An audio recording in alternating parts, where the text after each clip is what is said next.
On a deux grands chapitres à traiter. Dans un premier temps, c'est réaliser les avant-projets sommaires, qu'on appelle les APS, c'est-à-dire que c'est une première ébauche du tracé du réseau de fibre optique. Et dans un second temps, une fois que ces APS seront réalisés, les sous-traitants vont réaliser, eux, un projet plus détaillé qu'on appelle l'APD. Et on sera en charge, nous, de contrôler cet APD.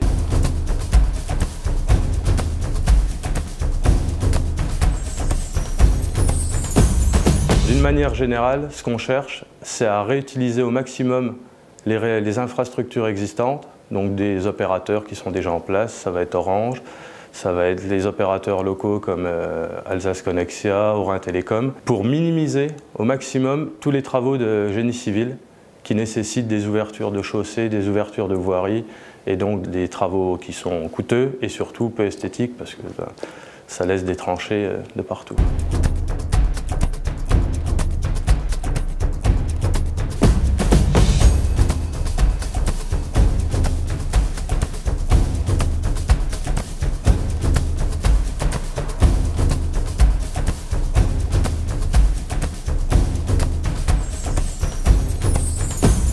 Techniquement, Orange a déjà un réseau en place, c'est-à-dire des fourreaux existants qui sont soit totalement vides, ou sinon déjà avec des câbles, mais il reste de la place pour qu'on puisse passer à côté et tirer entre chambres nos câbles fibre optique. Donc pour réutiliser le réseau d'Orange, bien évidemment, ça nécessite des contrats avec cet opérateur, des autorisations qu'il faut passer et donc toute une démarche, on va dire, administrative pour pouvoir réutiliser leur réseau et surtout avoir leur accord.